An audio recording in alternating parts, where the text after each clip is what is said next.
In this video, we are talking about getting started on eBay, and we'll get right into it. How would you get started on eBay? First of all, I would buy little products on eBay first to start getting your feedback up. It's really hard to start selling on eBay without having any feedback. Think about a person trying to sell something, maybe even really expensive stuff or whatever it may be that they're trying to sell on eBay and they have zero feedback, even as a buyer, and nonetheless, even as a seller. And it'd be hard to trust them because they have absolutely no feedback. So I would encourage you to go ahead and buy a few little products. You don't have to go expensive at all, whether it's like cell phone cases, something that you need around the house, whether you want to buy birthday gifts, or just at least something that you already need for yourself, clothing items, whatever it may. You can buy socks, you can buy anything on eBay, and just buy at least a few things, about maybe 5 purchases to get under your belt, so at least the buyer or the seller can trust who you are. I think that would be good to get started on eBay. Obviously, you need a PayPal account to get with that. So I think pretty much almost 100% people on eBay that sell accept PayPal. Get that all linked up. In the next videos, we'll show you how to do the PayPal to get set up on PayPal. But this is something important that you need to do, especially if you have no feedback whatsoever. And then next, if you are obviously, this is a video on how to sell on eBay. What kind of products? Where do you want to look? How do you what do you want to do?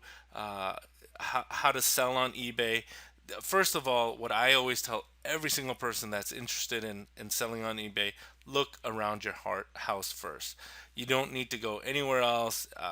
Everyone has something in their house they can sell. Start here first. Think about gifts that you've gotten, duplicate gifts that you've gotten from people. Electronic items sell amazing on eBay. Electronics, clothing in good shape. And what I want to say is that name brand always sell well on eBay. Name brand items, whether it's Apple products or Dell computers or Gucci purses or name brand shoes. And these are all things that will sell well on eBay. Even underwear, name brand underwear will sell. Obviously, you want to sell them new, but they are all items that will sell on eBay. Just think of eBay as your virtual garage. Everyone has inventory in their house. Look at it as something, as if someone is selling something in front of their house as a garage sale, but now you have millions of customers all over the nation, all over the world that are interested in your product, and it's such an easy avenue to use on eBay to sell things, and your audience and your customer base just increases that much more. So just think that way. If you're looking around your house, think name brand first. Think popular items. One of the most, especially in this day and age where cell phones are so and smartphones are so apparent everywhere, that's a really good item that sells well on eBay. And so just think that way. Even products like RAM for computers, little like electronics like even MP3 players, even old computers. The list can just go on. And so you could do the research, and we'll show you how to do the research, especially if you have some used items around the house that you want to sell and how much that will sell for. You want to know what the price range will be.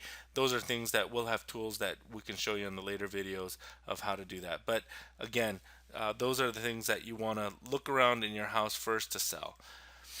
Other tips that I want to share with you right now is have multiple pictures. Don't just settle for just one picture or even just a stock picture, especially if you're just starting off. Usually eBay might even just kick you out of there right away. eBay offers up to 12 free pictures per product, so take advantage of that. No special equipment is needed. Many people use their smartphone cameras. The quality on smartphone cameras are are so much better now, so you could definitely use that. I use a basic digital camera. I just feel like you can just upload it right away and do that. And it's the same with the smartphone. You could just upload it right away. You can email it to yourself, put it on your computer, and then put it on your desktop, and then eBay. Once you want to add the pictures on eBay, it's so easy to just do that, upload it onto the eBay account. And again, try to use more than one picture. Uh, it's always helpful for obviously the consumer to see more than one picture, to show different angles, obviously show the flaws if there are flaws. Always be an honest seller. eBay has no tolerance for counterfeit products, so basically sell only authentic and genuine products, OEM products. So don't sell counterfeit.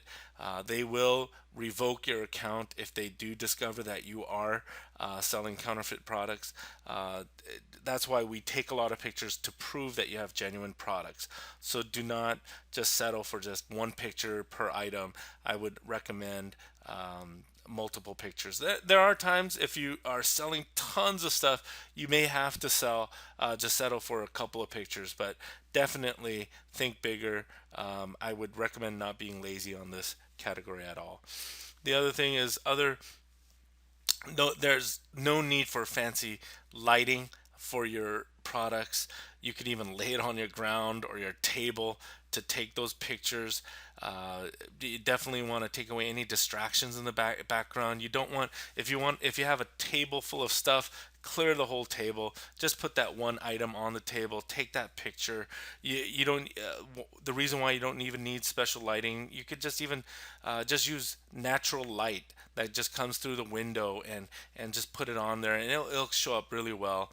If it's what I do is you can just put a white bed sheet over a table, put the product down, take different angles, take different pictures.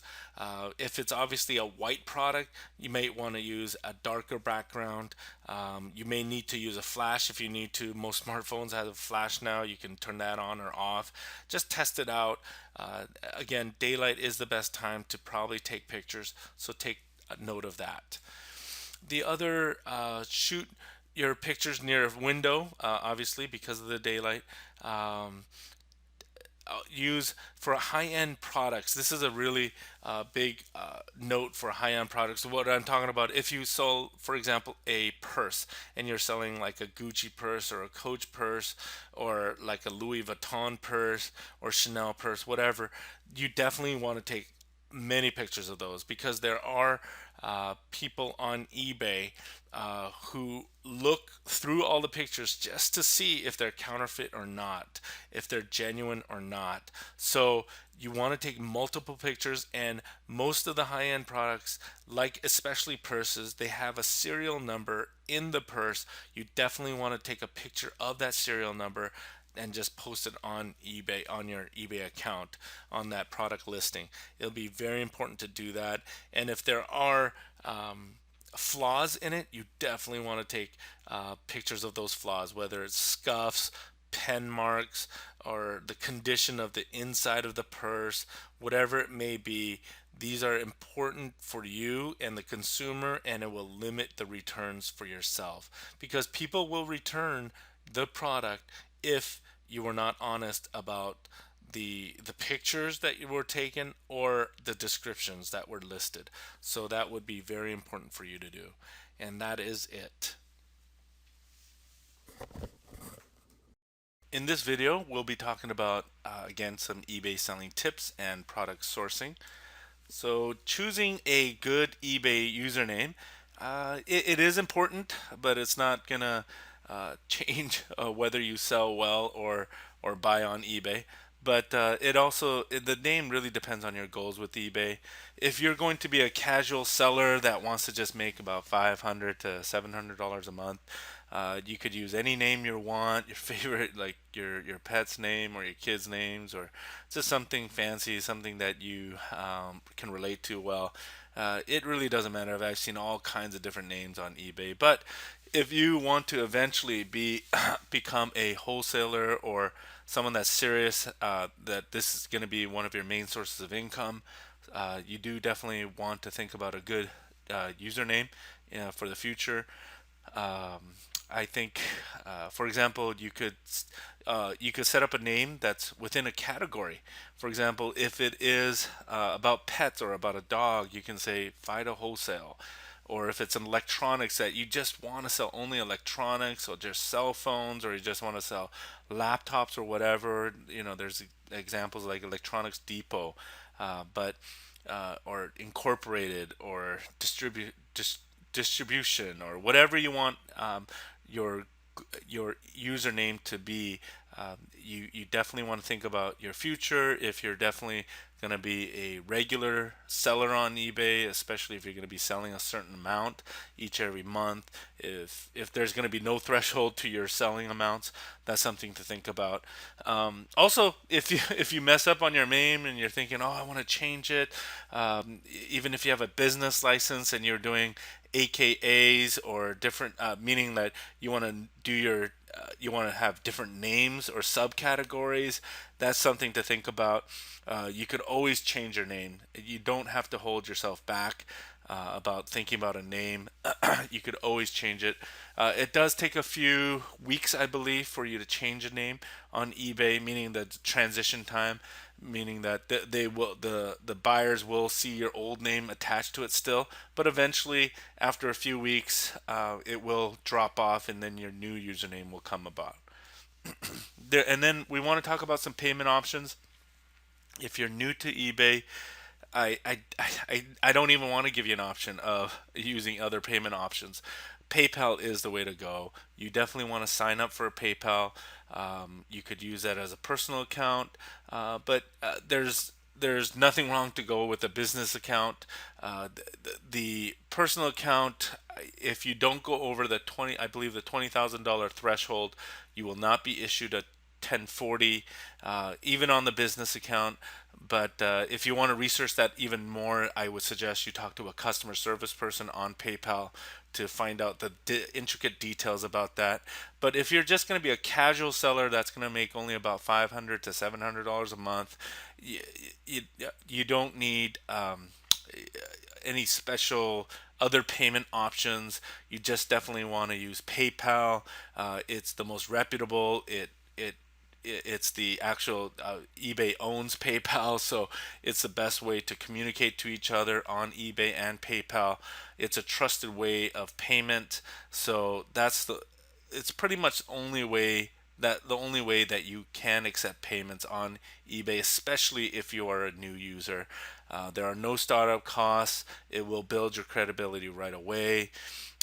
But for future, if you are serious, if you are going to go into business on eBay, you definitely need to have a business license for future sales, especially if you're going to get over a certain financial threshold. If you're going over 20,000 gross sales a year or 100,000 gross sales a year, but you don't need one as a personal user. You don't need one starting out, business license. So this is just, again, just think of those people that you might have people in your neighborhood that do garage sales regularly. They're not doing that as a business. They're just doing it just to get rid of stuff from their house. So this is something to think about, that that when you do come in and open up your first eBay account, you definitely want to coincide and open up your first PayPal account too. So, and now we're going to talk about product sourcing. Again, I can't emphasize this enough, is that start at your home first. Look around your house. You will have something, electronics especially, name brand clothing, purses, shoes, even kitchenware, whatever you may think of. The list is endless about what you can source. And I will show in future videos how to see if your item that you want to sell does sell and how fast it could potentially sell, yeah, by just using some tools on eBay. But look at your home first. The other way that you can start making a little bit of money is, especially have some good feedback as a seller, is be a consignment for your friends and family. Maybe your friend has a cell phone that is a $500 cell phone on eBay, and they said, I'm just lazy. I don't want to open my own account. I don't want to list the product. Can you sell it for me? I'll give you a certain percentage out of it. That's another way, a great way to make income on eBay too, is consign for your friends or family or different people that you know. The split the profits from those sales. Those are really good. Tons of people do that on eBay. They consign for their friends, or they actually make it a business. So this is another way that you could make a little bit of money on the side, is ask your friends to sell things on for them on your eBay site. The other way to source is one of the most popular ways is to go to stores, go to outlet stores, go to name brand stores like Macy's, Nordstrom's, Walmart, Target. Look at their clearance section, sports items, whatever it may be. These are probably one of the primary ways a lot of people who sell on eBay on a full-time basis is they actually go to stores, and that's how they do it. It's called arbitrage shopping. Is they buy things at the store and then they sell it for a percentage on eBay or Amazon. And so in outlet stores, a good tip that I want to give you is there are certain outlet stores that are only in your region, and they sell a name brand item. Maybe let's say it's a Coach purse that is only sold in Hawaii, or only sold in Alaska, or only sold in Seattle, or only sold in Florida, and they have a certain mark or certain label that shows that it is from Alaska or Hawaii or Seattle or whatever it may be.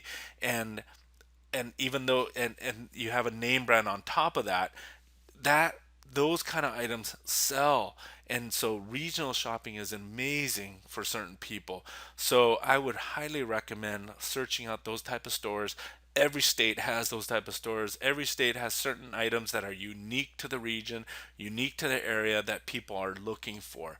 And especially, again, I can't emphasize this enough, go with name brands. Name brands will usually always sell out.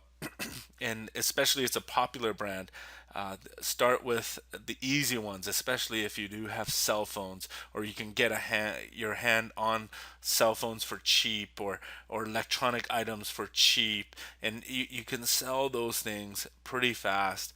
I can't guarantee that will sell overnight, but some do. But some of them, you'll list it for a few days and it won't sell, but it'll sell after a week or whatever it may be. So again, check out the clearance sections.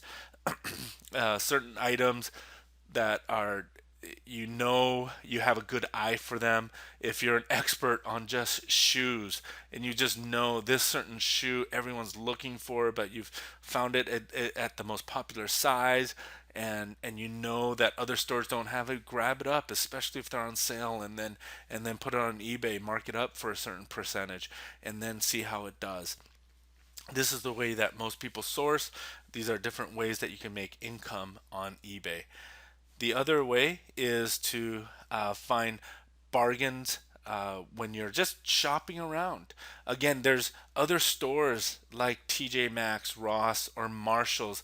These are stores that are right there, that, or they get the items that weren't sold that well from major department stores, and then they receive them at TJ Maxx, Ross, or Marshalls, whatever these stores are, and you can go through them. And there's a lot of times, even though it didn't sell, these items are really good and they're marked significantly lower than what their retail price was. These are important items to look at, and products to look at to see, and you can see a lot of success in selling them on your eBay account. And I've covered on the regional stores. um, Use your cell phone to get ideas if the product is selling currently. For example, let's say that you walked into a Marshalls, and you finally found a pair of Nike pants that you know that does well. Then you could check your ebay.com app, or your app on your phone, and look through it, and then you check through the completed listings to see when it sold and how many it sold and what price it sold.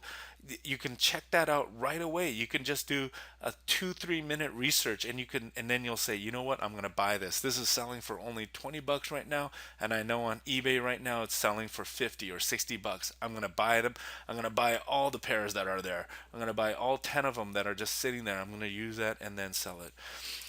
You use your research tools. I'm going to teach you how to do that on eBay and Amazon for trending products, these hot selling items that are selling on eBay or Amazon. There's tools on there that you can use on your phone, or just go home and use your computer and find out all the trending products, and then you could see what are the most popular ones that are going to be coming up for Christmas, what are trending at this category, for the sports category, for the kitchen category, the home and garden, whatever it may be. You can find out all the hot trending items that are on each and every site for eBay and Amazon, so that you can go source better at these stores. Again, there's tons of people. One of the most popular ways people make money on eBay, and most likely how it really started off on eBay, was garage sales or secondhand stores. There are people who only source at Goodwill or Salvation Army. They look for antique items or vintage clothing or unique books or vintage books, or and they and let's say this person knows exactly how to refurbish the items, especially maybe old chairs or old purses or whatever it may, the vintage item may be, or the antique item may be. If they know how to fix them up a little, or if you don't even need to fix them up at all, you just list that item and then you sell them that way. There's tons of people who just stay in that category, and even the art category on Amazon, they just stay in that category because they know what to look for and how much it should be selling for. This is a great category way to product source on that. um, there are certain products that are hit or miss, so I definitely recommend that you do your research before you go out. Again, there will be in future videos. I'll show you in the videos that will be coming up how to do significant research before you go out and buy certain items, so that you don't take that big risk. Bargains definitely can be frowned. Start broad in your product line, meaning that use every category in your product line. Let's say it's a pet category. Uh, Definitely start out on uh, all different products. You don't want to just go, oh, I just want to sell leashes. You might want to sell clothing for dogs, leashes for dogs, even the bowls that they eat from for dogs, whatever it may be. Start pretty broad, and then you'll start finding your niche about what you want to sell, and what does well. You may find out, most of the time you'll find out that things that you thought would never sell are selling better than the items that you thought will sell well. So that's why you want to start broad, and you just don't want to pigeonhole yourself to just one product. You also want, it's good to piggy off back on off different trends that are out there. This is a great way. There's examples like, for example, when Frozen was so hot, the dresses were so the Disney couldn't keep those dresses on the shelves, so it was such a trendy item. There was so many people looking for it, and there was some dresses on Frozen on eBay. The Frozen dresses were going for thousands of dollars, even though if the dress was only worth $50. And if you were got your hands on them, that's a good way to just buy it as much as you can and then sell it right away. You would make tons of money. And again, timing is critical. uh, this is a great way. You don't want to wait too much on it, because the way I would look at trendy products is earlier the better. I remember when Xbox One came out, there was people who were buying it for $400 each because they were so out of stock on the stores. They marked them up like almost $1,000, and they would actually make money on them. So, but then a few weeks later, Xbox released it back again, and there was so many more on the stores that there were some people that couldn't even make their money back. So it's really critical. Your timing is going to be important when you sell it, when you buy it. Black Friday sales. That I know there are people on eBay that stock up only on Black Friday. They stock up so much stuff because they know that there are a lot of items there that are marked down significantly. They line up early, they go in, they buy all these items, and then they kind of stock up for the whole year, even almost for the whole year, and they stock up for Christmas, and they stock up for the whole the coming months. So that's a good way to strategize going on Black Fridays. Another way, if you do get a little more serious into selling on eBay and it becomes actually a mainstream business for you, you definitely want to check out liquidation.com. There's no special license needed, meaning like a business license. All you need to sign up, you just need to register on liquidation.com, and then and all you have to do is just go through it. You can buy one or two items, but it's you'll see that on liquidation that they sell in bulk. Sometimes they even come in pallets. Actually, a lot of things come in pallets, so you need to be ready to receive a pallet items that are on a pallet from a big semi truck that parks in front of your house. So that's something to think about. There are great things on liquidation.com that you'll see on there. In this video, we'll be talking about eBay products sourcing and eBay stores. So we'll get right to it. Now, what we want to talk about with product sourcing again is actually buying directly from manufacturers. One of the most popular ways I started off doing this was eventually I wanted to get a lot more serious, got a business license, and actually wanted to source from manufacturers. And the best manufacturer that is a lot more accessible now than it was before is from China. And the most popular site that I use is dhgate.com. And I know that I've also ordered from Alibaba.com, and that went public just recently this year. And it's a great site. You can still use it. I recommend it. However, the checkout process is not as it's not as user friendly. They don't accept Visa or Mastercard, where DHgate does accept that, and you'll see it's so much more user friendly. That's where I use it from. They have their shipping model just down pat. They Most items you can definitely find if you're sourcing products on there. You could definitely find most sellers on there offer free shipping, and you're thinking, oh, maybe it'll get to me in 1 month from now, but it's not. I've actually ordered on Monday on a business day and got it actually that fast because the seller was willing to work with me really well to get it to me by that Friday. Within 5 business days, I got something from China, and it got to me right away with no hassles, with no customs. It just comes to me right to my door, just like it would for UPS or FedEx or whatever you're shipping from. So I really trust in DHgate.com, DHgate.com. There's billions of products on there. There's millions of products that you can source through. In this way, you're not going through the middleman. You're actually getting off from the manufacturer floor. And if you become a reputable buyer from these sites, you actually can negotiate better. You can actually, let's say that you're buying a certain product, like for example a cell phone case for $5 each, and you're only buying in bulk of 20 or 40 different items, 40 different cell phone cases. But then eventually those cases do so well for you that you just have to keep on ordering more, and you start ordering in quantities of hundreds or 200 or 300. You could start really negotiating with the manufacturer, and this is such a tool that you definitely want to use, a source that you want to use. The typical wholesaler, what they do is buy from manufacturers from China, and then they have a warehouse that they store it, and then they would sell it for us. And the margins obviously will start getting smaller because now you're not going to the manufacturer, you're going to the wholesaler.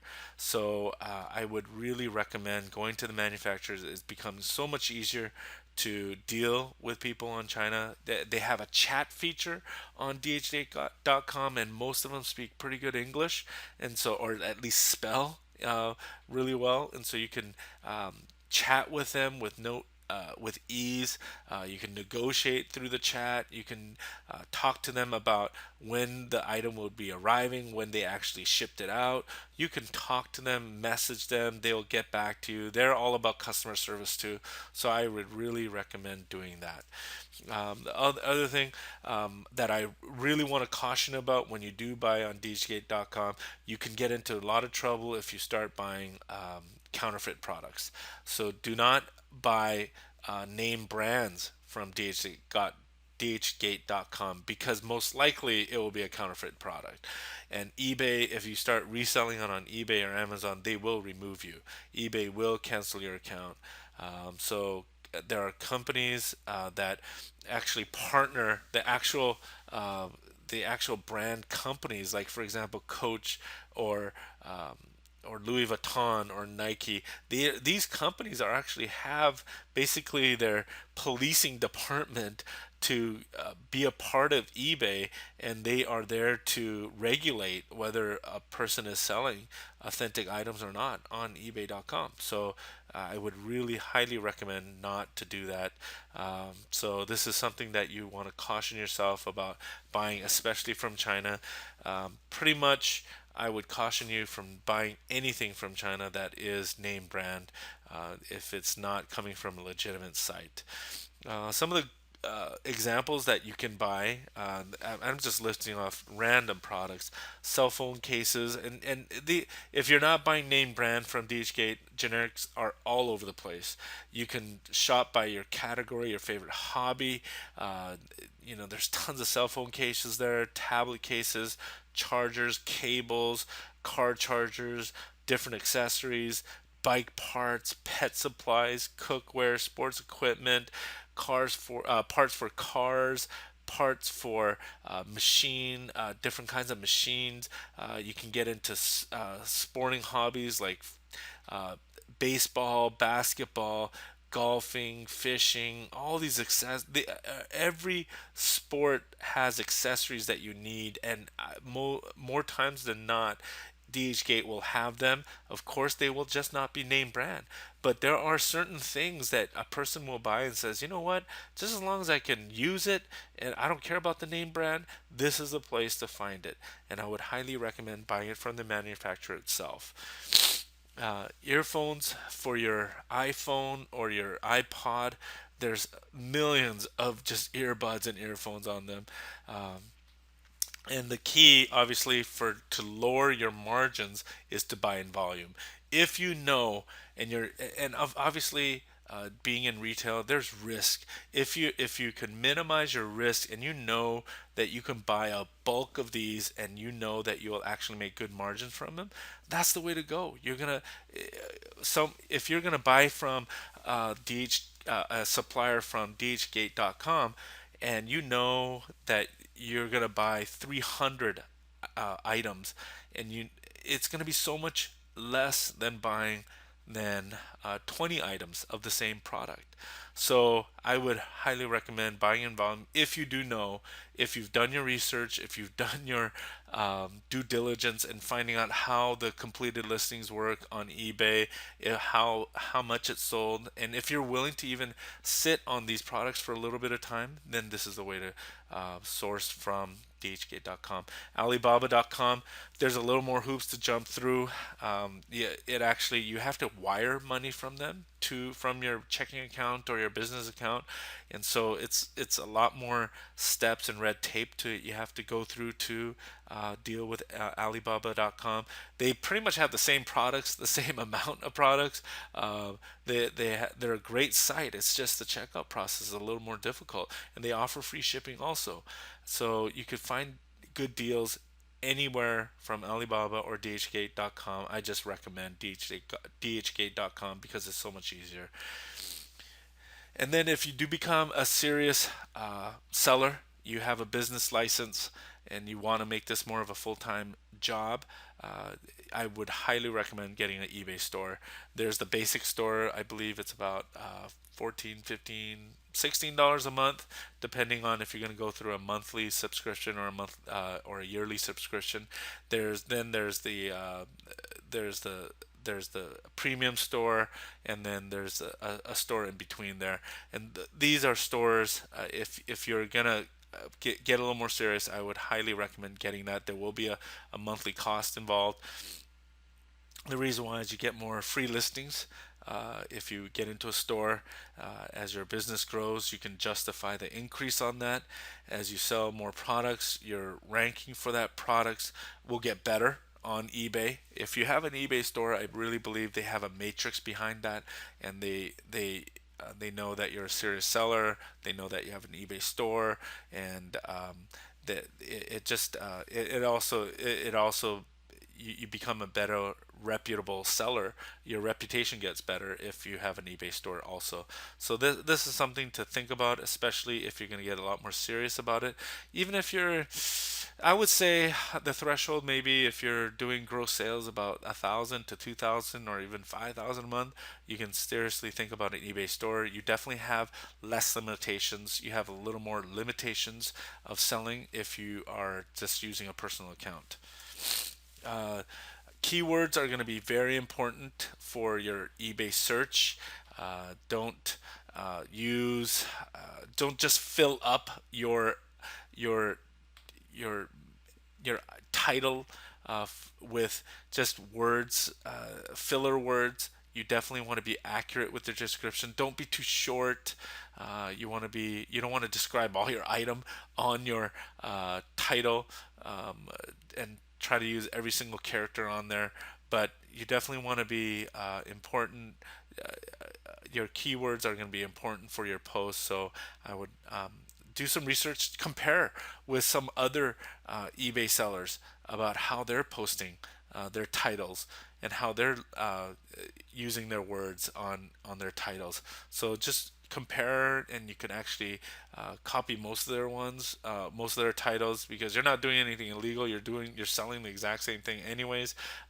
You could just list it out that way. So just be aware of how you are wording your titles. A lot of times, obviously, you can search by categories over here, depending on what you're really looking for. There's a lot of featured auctions right here that you can just kind of look through. These are the very popular items, and you'll see the quantity, current price it's at right now.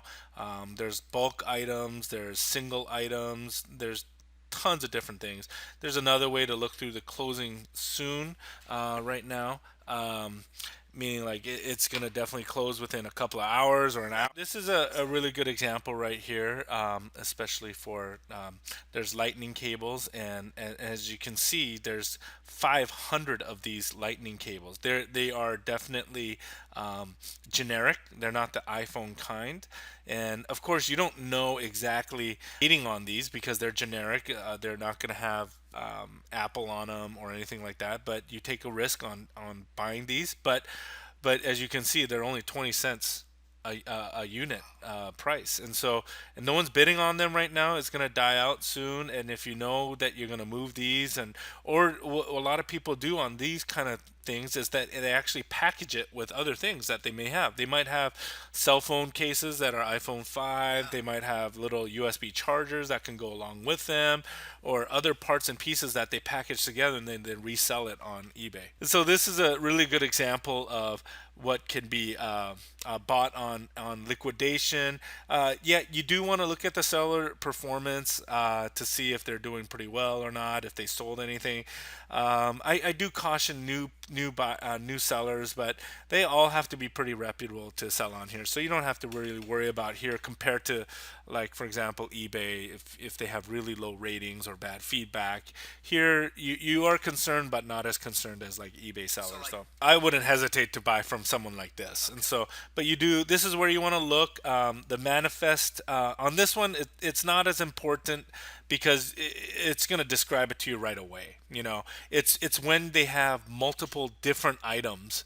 For example, if they have an iPhone cable, they have the actual charger itself, they have cell phone cases, they'll list out the quantity, and I'll show an example of the different manifest. But again, what the risk is they're obviously claiming it is new. You can see it right here, the description, and it's pretty accurate. They say 500, 8 pounds per unit or per lot.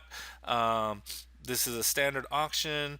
It's 500 of them. Buyer's premium is 5%. And where that's going to happen, I can't do it right now, and that's actually closed right now. But if you bought the item and you want it, you can see yourself. You can actually get a shipping quote, and I can show you how that works here too on a different item. A buyer's premium is basically it's basically how liquidation makes money. This is another pretty okay. There's designer socks, and socks do okay online. If you package them well together. And so this is another. I've actually dealt with CK Bargains before, and they're really good. Seller, and they tell you exactly what is there. And more is very a little bit misleading sometimes, because most of the times their generic ones are actually listed under and more, and sometimes they only have like two pairs of Calvin Klein or two pairs of Tommy Hilfiger, and then only a few pairs of Nike, and then they have their generic brand from whatever company they bought from, Macy's or Nordstrom's brand. They'll have that and more, and they have like 50 of them. And Manifest will have a better idea. Well, this one, see, they're not. They should have done a better job on that, and you can get a better description here on the pictures. And you can see that's Nike, and I can't tell there. You do have to look at the pictures pretty carefully. There's the polo socks. They all come without tags, so that's something to note too. They're new, obviously. They're shelf pulls, and I'll go onto there soon. This will actually. I just clicked on it. Were previously available for sale in retail environment, but never sold. They possess one or more price tags or stickers indicating multiple markdowns and da da da da. They can show signs of further handling. According, shelf pulls can exhibit a wide range of individual product and package conditions. However, most of the times when I bought shelf, and for you to get a better idea of what your shipping quote could be, you can go into their little tool that they have, and it's pretty cool. And just put in your zip code, and mine's are 98059, and just check residential. I don't have a lift gate at mine, and then you can calculate, and then you can get a better idea of how much you'll be paying. And for here, the estimated cost would be $40.25 for that lot. And so say that it came out to about, again, those socks that I clicked on. I'll go back here. Same one, and let's say that you bought it for $100, and then you'd add $40 to your shipping, whatever that was, and then 5% for probably their buyer's premium there. And it describes you as a standard auctioneer fee that helps cover the costs associated with sourcing the product. And you can go here. I've done that before. Check out the today's hot deals, and it'll just go from so many different ranges of things that are going on right now, different categories, different items that are being sold. A lot of them, refurbished items are pretty cool. See, this is an example of just something that is being sold, just one item. There's only one that is for sale. For a computer here, and a tablet, Asus tablet, and retail was almost $400 here, and the current bid is 165. Comparison shopping between eBay, for example, you jump over here, just maybe do a cut and paste, and then go over here and cut and paste it and figure out how much they're going for here, and then cut it over here, paste it there, go over here, and here it is. And then you can go on eBay side here, and then you could look for all the used items, and because that's not new. Yep. And right here's one of them right here that's still used. And let's see, ME4 400C. Don't know if that's the same one. Yep. So it's the same one. Same one. And they claim this one is manufacturer refurbished. I don't know if it's exactly manufacturer refurbished, but let's say it is. Okay. Let's say it is manufactured. They're selling it right now. This is not a bid. This is not an auction, but it's a buy it now for 244. So let's say that they were able to close this around 165, 244. You still make a little profit there. And it's a shelf pull, and we've described what a shelf pull is. And the shelf pull here, right now, obviously, it's very expensive. It's $4,100. Break it down. And what's nice about liquidation, they actually break it down pretty fast for you. So let's look at this manifest here. Yeah, and that's a great an idea of manifest. And this is a very detailed manifest, and every seller should do this.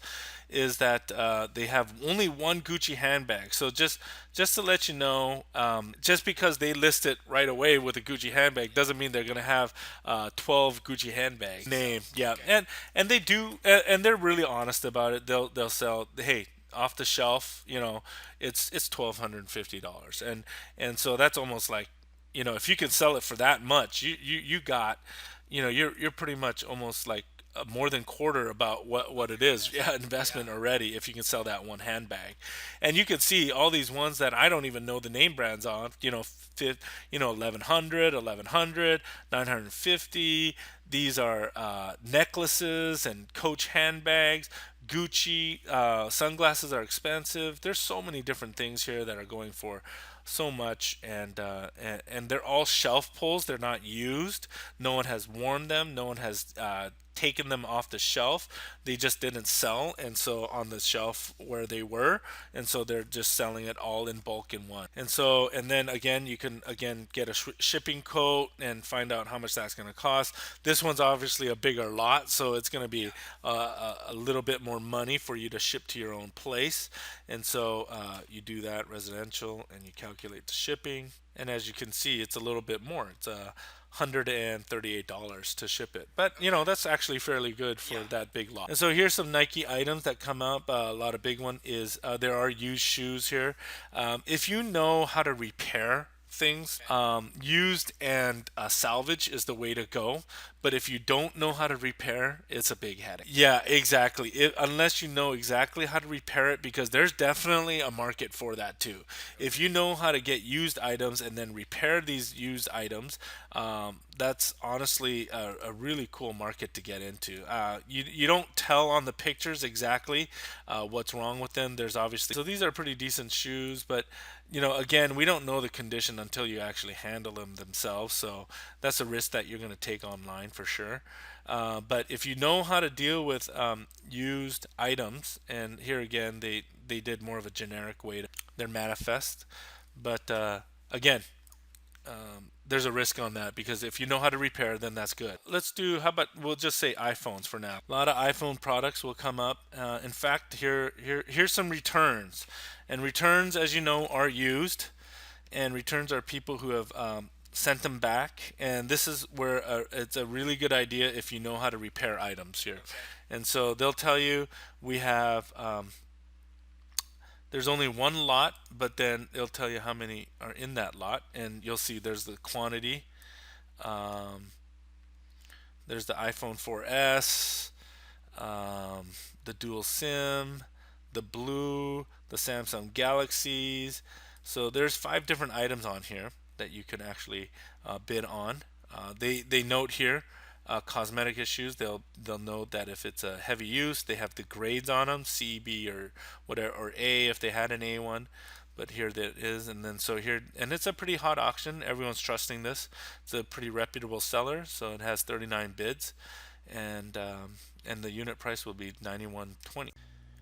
All right, here we are back again, looking at where to source on Amazon, and just to see the trends.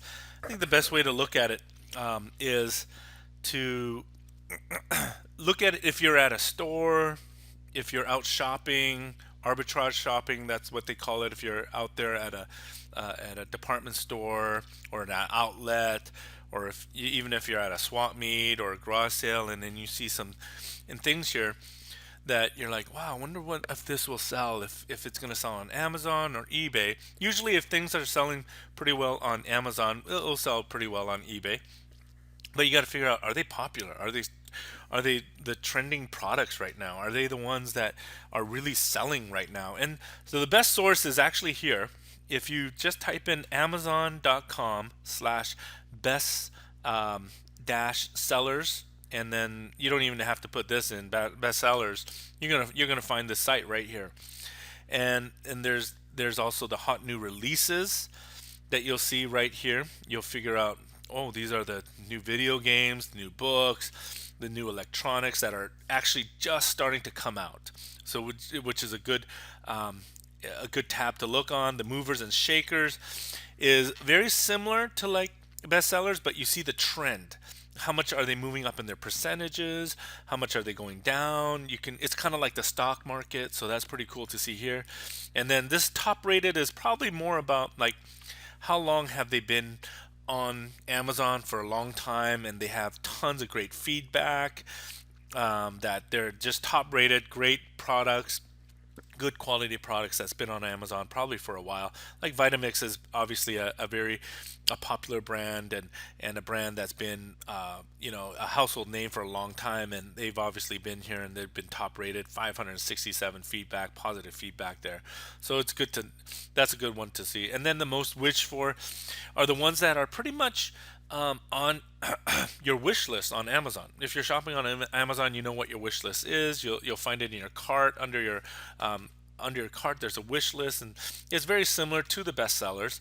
And then there's gift ideas that Amazon is out there showing and figuring out like, oh, this is good ideas for gifts. So, but probably the most popular tab is probably the Amazon's bestsellers. Let's say that you're looking for a baby product, and you're like, say that you're an outlet at a baby store, whatever it may be. These are the overall bestsellers in baby. Here is um, a training tool, toothbrush right here. There's the spoons. If you can get hands on this, you want to definitely take note of the brand for sure. Um, Usually knockoffs, meaning like if they're generics, they could work, but they don't do as well as buying name brand products. So you want to look at that, see how they're trending here. If you can get a hand on it, let's say that you can find this Vuli Sophie the giraffe teether, and you're at a place that's selling it for, let's say, $9. You know, they want to get rid of 10 of them for $9 each. Get your hand on them and try selling on Amazon or eBay, and it will work. And you'll make that, after the fees and stuff, you'll probably make about a 50% profit on it, more, maybe more, depending on what you're doing. So these are great things to look at. Again, you can even go more specific. You can, if you are in for the gear, you look at the gear, and there's toys. There's the Graco pack and plays. If you see that, for something like this, if you have something that's used, and you know how to ship it on eBay, and then you could you know how to pack it up, but you got it, you found it used somewhere, but it's in really good shape, but you can sell it on either Amazon or eBay. But let's say that you had it lying around your house and you wanted to sell it for even $50. You could probably do that and charge like $10 shipping on it, or $20 shipping, whatever it may be. And there's different things like the child airplane travel harnesses. I've never seen this before, but it's also $70. What if you found that somewhere for $40 and you're able to resell that for $80 or $70 right there? Easily done. I've seen this all over the place. This shopping cart, basically keeps their kids' hands out of the dirty shopping handles and stuff like that. You can definitely find that. If you can find that cheaper, source that somewhere. If you're at a store, whatever it may be, you see that for half off or whatever, get your hands on it and try reselling it and make a profit there. And so this is a very good source, and you can obviously do this with any department. You can go to the hot new releases, um, and figure out, oh wow, you know what? I can get my hands on, let's say, the computer accessories here. You can say, wow, you know what? I know how to get my hands on Samsung Galaxies. My friend was selling this tab. He was going to sell it for $200, and they're selling for 319. Well, you know what? I'm going to sell it, right? And so it's easy to do. So this is a great source. Again, Amazon.com, and then you could just put hot, um, dash new releases, or was it? Let me double check that again. Uh, is this? Yeah, best sellers, best dash sellers and then backslash, and you'll find it. If you don't remember, just put Amazon in Google, put Amazon bestsellers, and you'll find this tab easily. So this is a site that is free for everyone to use. Everyone should take advantage of to take look at get good ideas for sourcing products. And if you kind of have ideas of like what to do to figure out, wow, you know what, I think I have an idea of how to get a generic one or whatever it may be, and you think it's going to work, then this is a great place to start for sure. And then the other tab that I want to show you is eBay. eBay has this, and where it is very simple. Address is popular.ebay.com, and this is the same idea.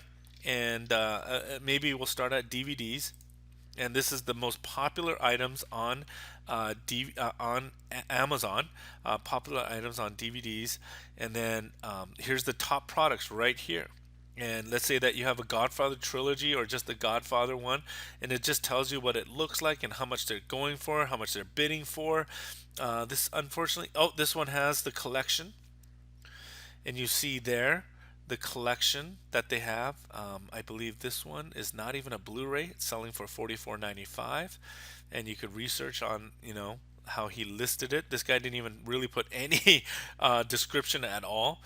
Just put brand new, never opened, and you check out his feedback and 100%, and he shows free shipping. Buy it now for $44.94, and this is basically what this is showing here is what are the popular items on eBay.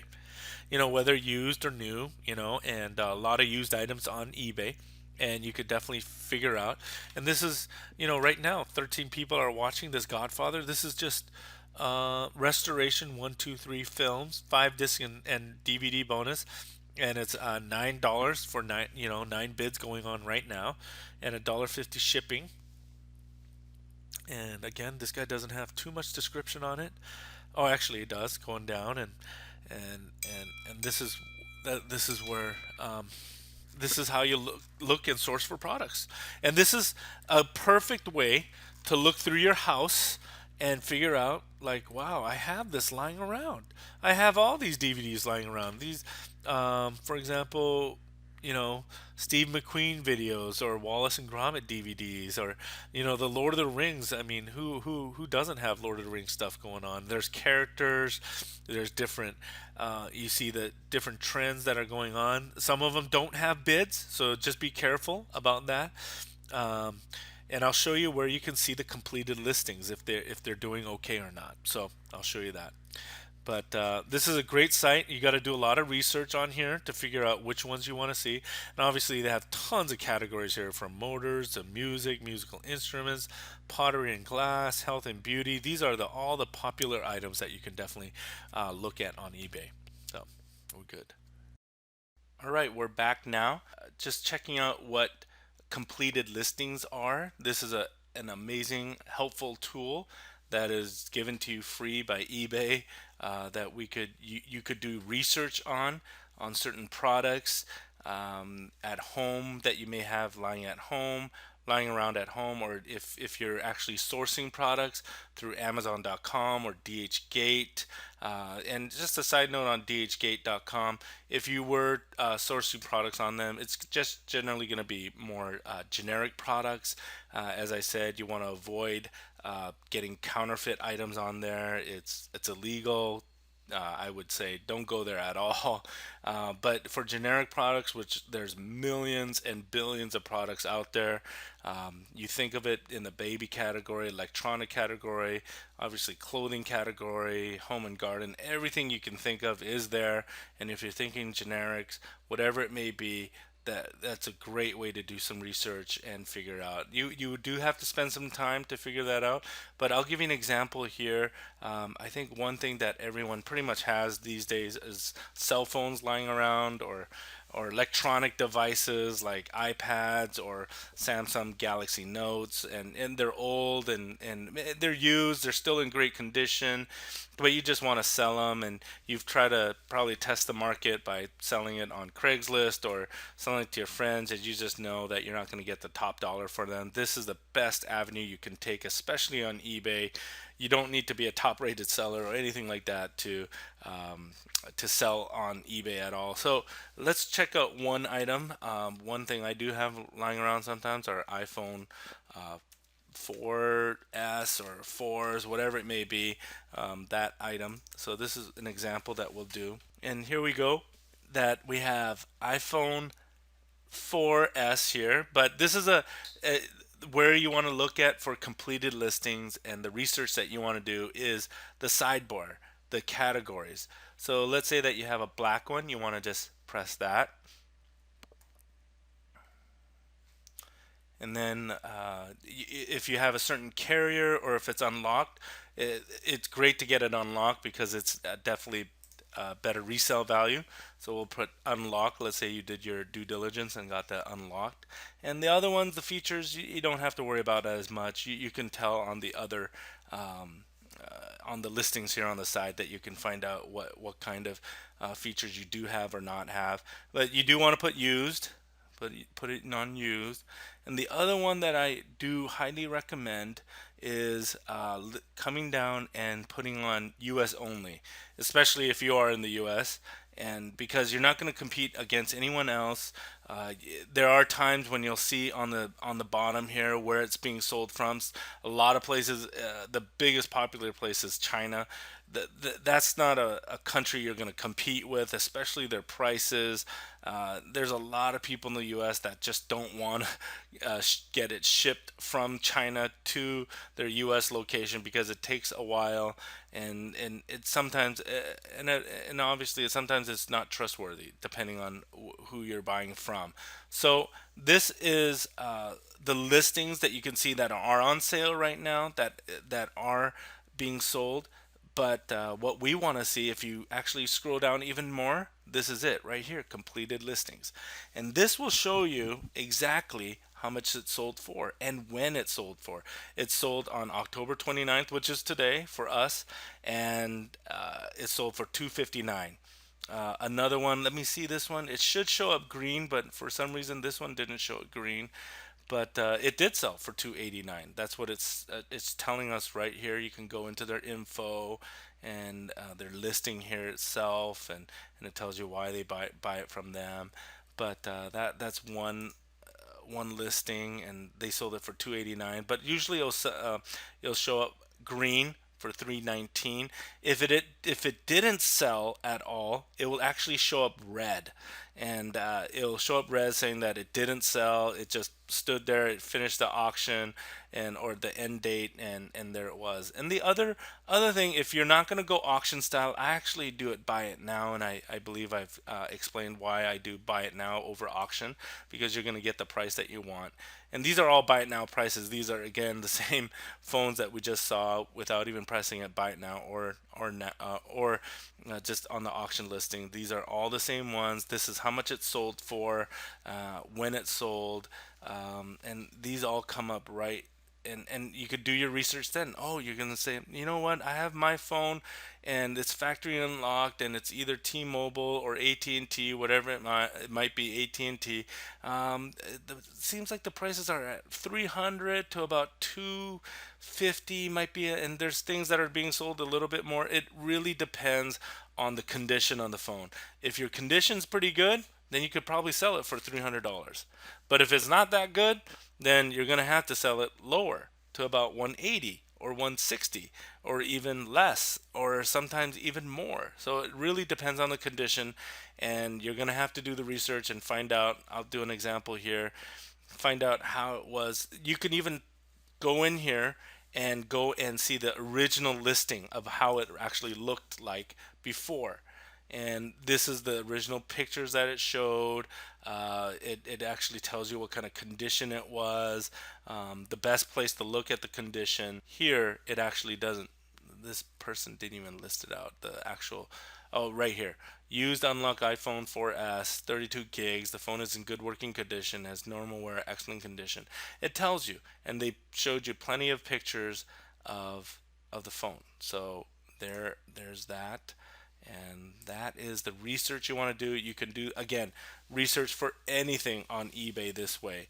This is the best way, the best tool that eBay has so that you can actually find out what the actual item sold for, how much it is, um, when it's sold, if it does sell or not sell.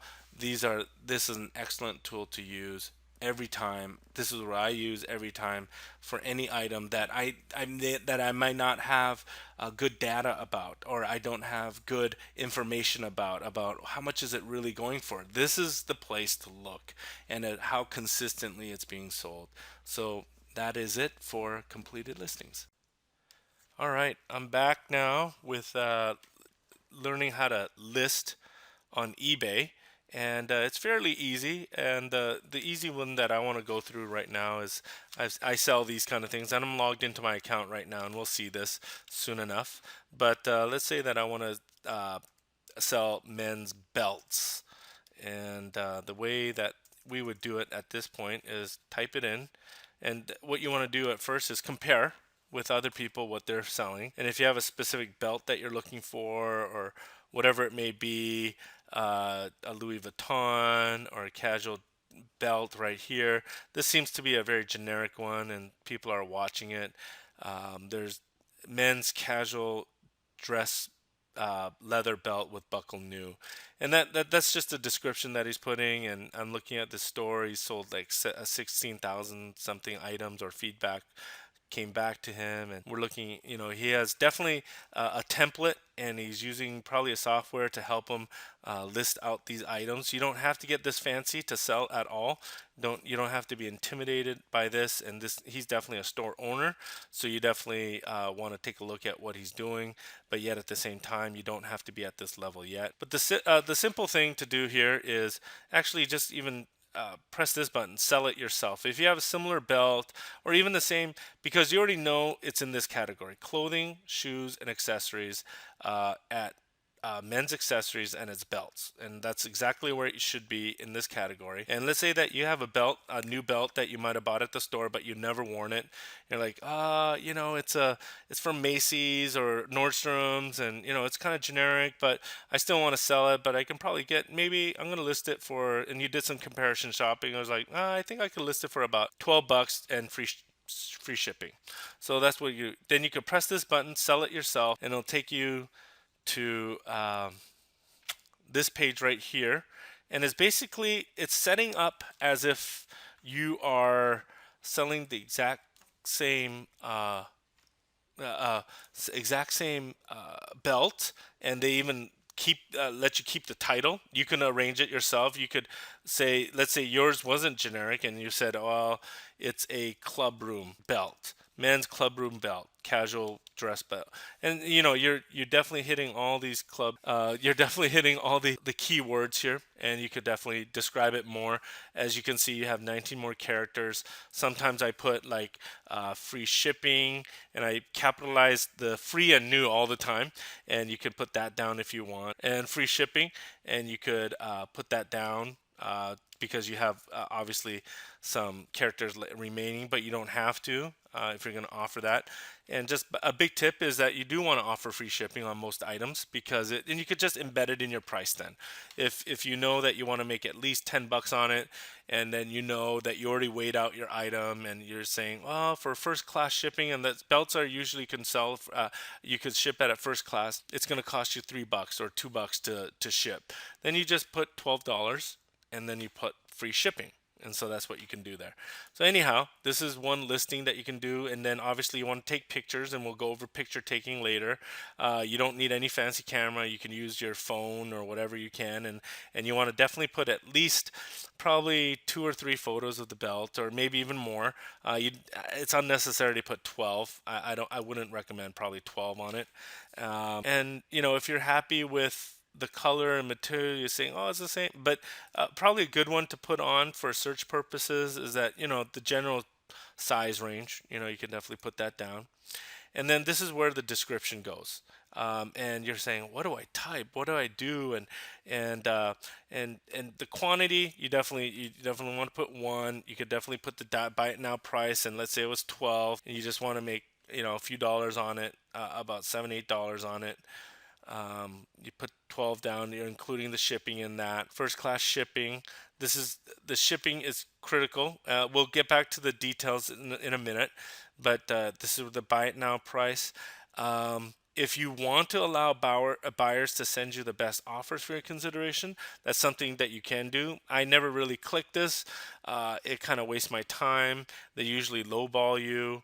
They really put some ridiculous prices. So it enters a whole nother area. So definitely, I don't recommend it. The other one is obviously the only method I take is PayPal. It's the easiest. It's obviously they talk to each other well from PayPal to eBay. They're pretty much the same they are the same company, and this is my email address, but this is where your email address has to go with your PayPal account. That's the PayPal email account that has to be listed here. And then obviously require immediate payment when buyer uses buy it now. I believe this button is not in play for you.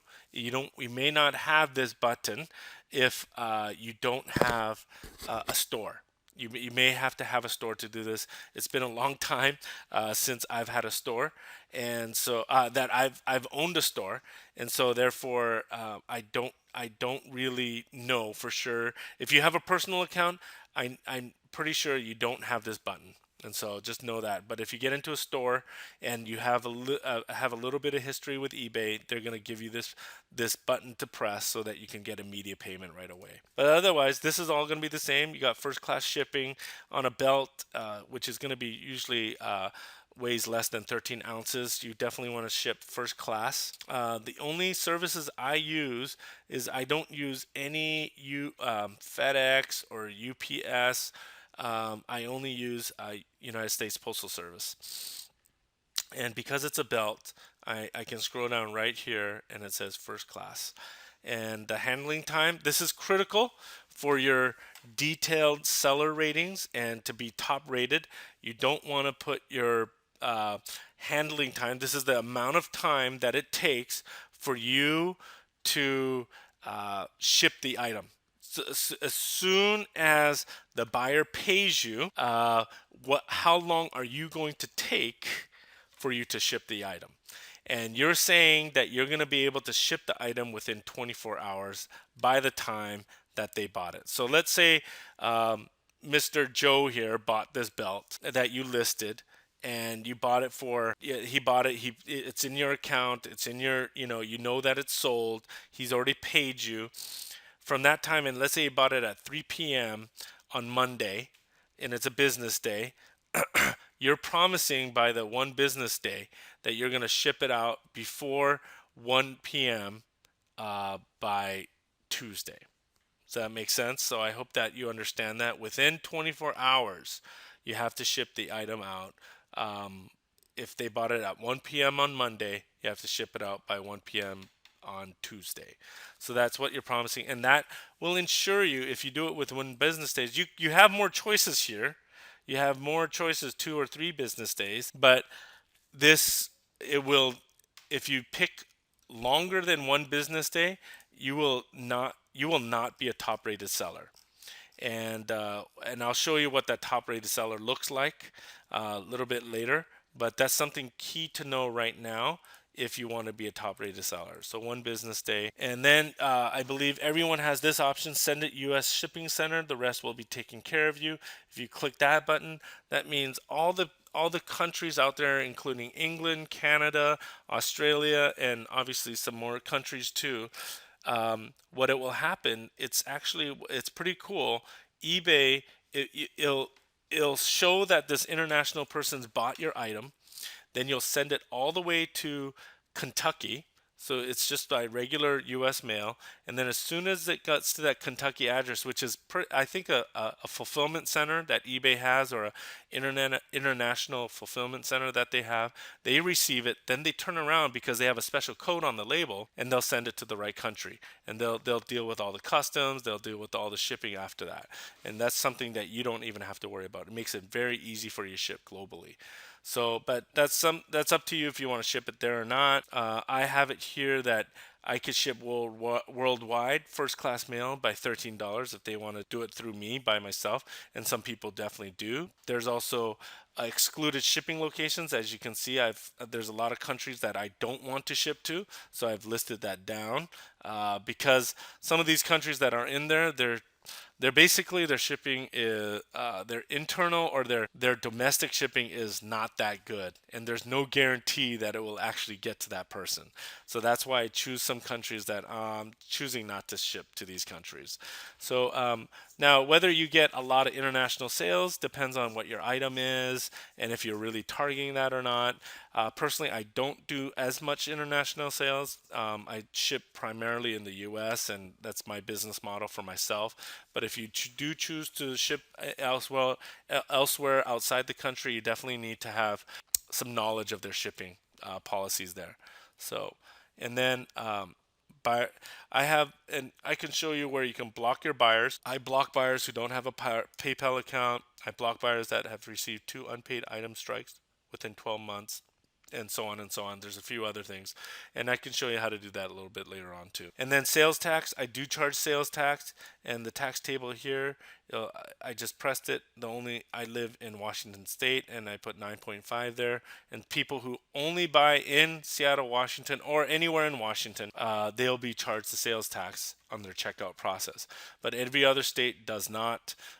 Internet that's the beauty of internet sales. There's no tax on internet sales unless that company themselves are in presence of their state, and that's why they have to choose.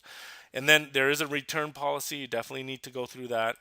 If you don't have a return policy and you could choose not to have one, you will not be a top rated seller. And basically, just to go over it right now, and I will let you know later on too. But in order, the best benefit of being a top rated seller is having a 20% discount on your fees from eBay. And so let's say that you have $100 in fees in that month. If you get 20% knocked off of that, that means your final fee price for that month will be $80. Okay, so that's a pretty good deal. So I try to keep up being a top rated seller, and you returns accepted. 14 days is the minimum that you have to put that down. Refund will be given as money back. You have other choices, or you could put this is a good option too: money back or replacement, buyer's choice, and then money back or exchange by buyer's choice. Either way, return shipping will be paid by the buyer. Then do you want to charge a restocking fee? And that's up to you if you want to do that or not. Some people say yes, some people say no, and they put the percentages down, obviously. And then you continue on after you have a description. But let me show you an example of my description that I have, and I will not complete this listing because I don't have a belt to sell right now. But I'll go to my store, and let me give you an example of what a store looks like. This is kind of where my selling page is, all my active listings. I don't even have that much right now, but if you even click my feedback score, you'll see this is my store name. This is how much feedback I have. This is how much feedback came through in the last month and 6 months and 12 months, and obviously you see the feedback. But you can, if you click on the store name, it will actually go to yours. Well, actually, in a sense, this is not my storefront, but this is some of my items. But and it shows a general snap of what my store looks like. But this is what you have, this badge that says top rated seller with highest buyer ratings. And this is basically showing, that's when shows the buyer that you're a top rated seller, and it gives you confidence that they're going to give you they're going to ship it out within 24 hours of business hours. They're going to give you best service. They're going to handle it correctly. They're going to give you accurate description. You can buy with confidence with a lot of top rated sellers. And you can see that through the feedback, obviously, too. Even if a person doesn't have top rated seller, which is totally fine to sell on eBay, that just as long as they have good feedback on their sold items, you can buy with confidence. And so you can go there, and I'll go back to my page. Oh, and I'll show you a quick snap of my store. I did it very simple, and it comes back, and this is my storefront, and you show the different items that I'm selling, the different things that are in my store. And so you could take a look at that. In order for you to head towards, you don't have to have a store to be a top rated seller, to be so to be clear. So here's the belt that I do have, and I'll just press revise your item, which is pretty much the same thing as listing your item too. So you don't have to. And I've already put new. I always put a capital new on there. People are, if it is new, obviously you are saying it pretty clearly. Uh, that it is new, that you're honest about that, that it isn't used. This is a new item and it comes with tags actually, and that's the condition. This is very important. You want to either put new without tags, meaning that it's new, but yet it doesn't come with tags. It's got snipped off or whatever, but it's no one has worn. Obviously, new with defects. Maybe there's some discoloration there, but it's still new. But maybe there's a few little scratches or whatever it may be, and then obviously used pre-owned are the different conditions that you can have. Then there's this title description. You could see I didn't even put free shipping on there. But this one actually, I take it back, does not have free shipping, and I made it very short. But yet, people have bought this item before, maybe not this specific size or item, and with this short description. But obviously, if you can put a more description, it is better because it is like a keyword search like Google. And so you could definitely put more, and it does help your chances to get more exposure. And I put the size, the item specifics. This helps your search for on eBay too, so that you definitely want to look through that, and you want to be accurate. There's times you don't even have to put anything. That's going to be up to your discretion. So you don't have to put anything in the item specifics if you don't want to, but it does help your search engine specifics though. So here's my description. Made it easier. I make it very simple and concise. You don't want to put an essay or even a story behind the item. You definitely want to put like bullet points. You want to put obviously the size. You want to reiterate the title. You can bold it. I don't have anything special. I don't have pictures embedded. It's going to be a lot more expensive if you invest in softwares, which there's hundreds of softwares for eBay to improve your listing or just how the look of it. But you don't have to. I'm a very black and white guy kind of guy. I just put the specific title, the size, obviously the color. I have here I have one, two, three, four, five, six pictures of the belt, and you can see what kind of pictures I've taken. I put the material on, and the material I just got it from the tag. That's on there. I don't have any special kind of software to look for it. I just look at what's on the tag, and then I put the approximate width and the tone of the buckle, and then I note that it comes from a smoke-free and pet-free home. Some people like that. Some things I put it on or I don't. Payment, I make it very simple. I only accept PayPal, and PayPal obviously accepts Visa, checks, MasterCard, and all the major credit cards and debit cards and all that. Shipping, I make it clear I ship and then I do ship within the global shipping program, and I make it clear that it's United States first class shipping with delivery confirmation so that you can have an assurance that you're going to get a number to track it. And then I have a return policy. And honestly, guys out there, you could look at other people's return policies and you can pretty much copy them. There's really no set rule in saying you can't, there's no copyright on eBay that you can say, hey, I like that guy's return policy. So you can just kind of copy and paste it. You can revise it to your standards.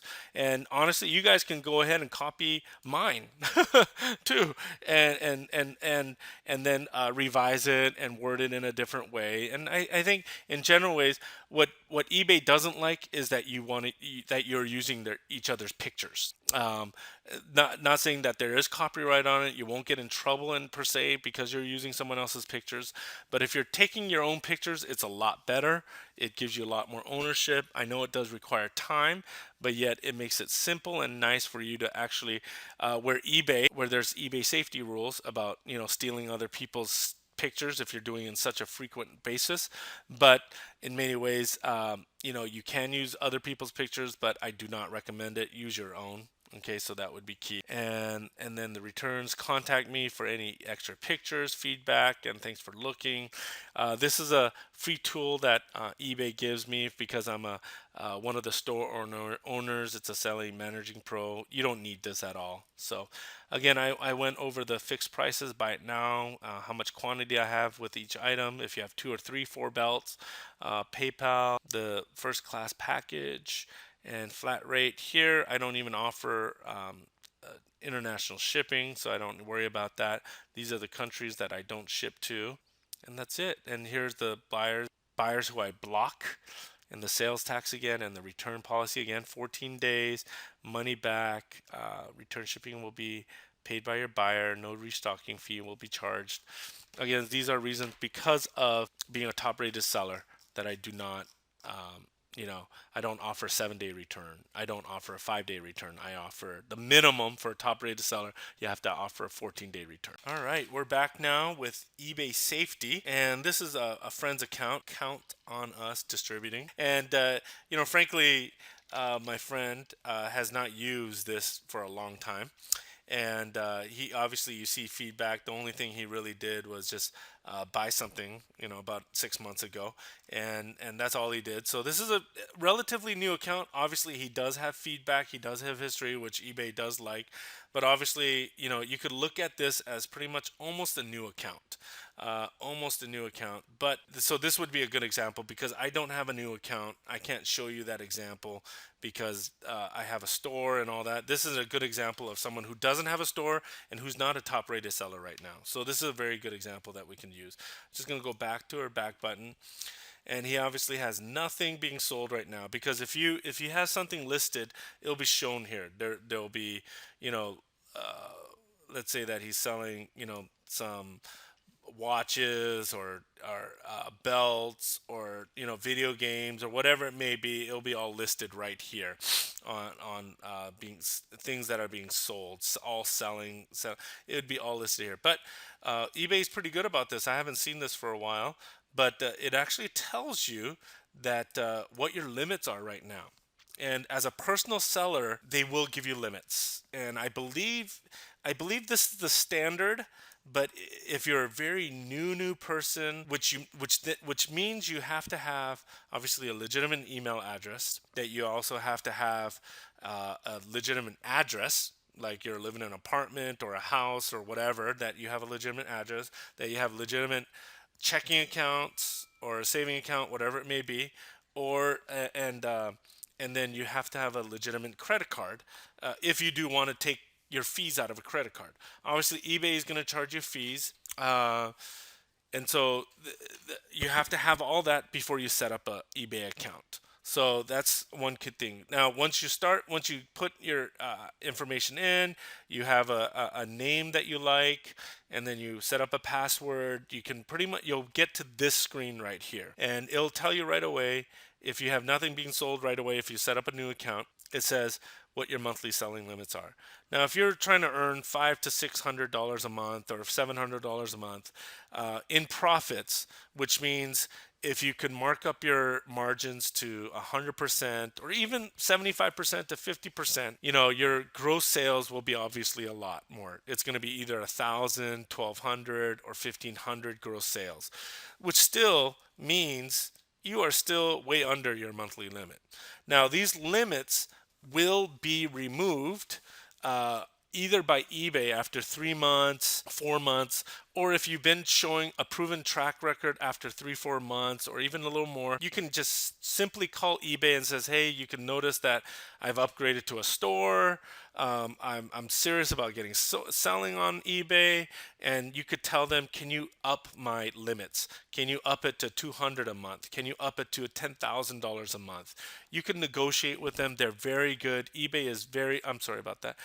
eBay is very good about working with you. They're really there for the seller. They're there for the buyer, obviously, and it's all about customer service. But their eBay is there for the seller because obviously eBay won't exist without the sellers, and so they're there to support you, help you become successful.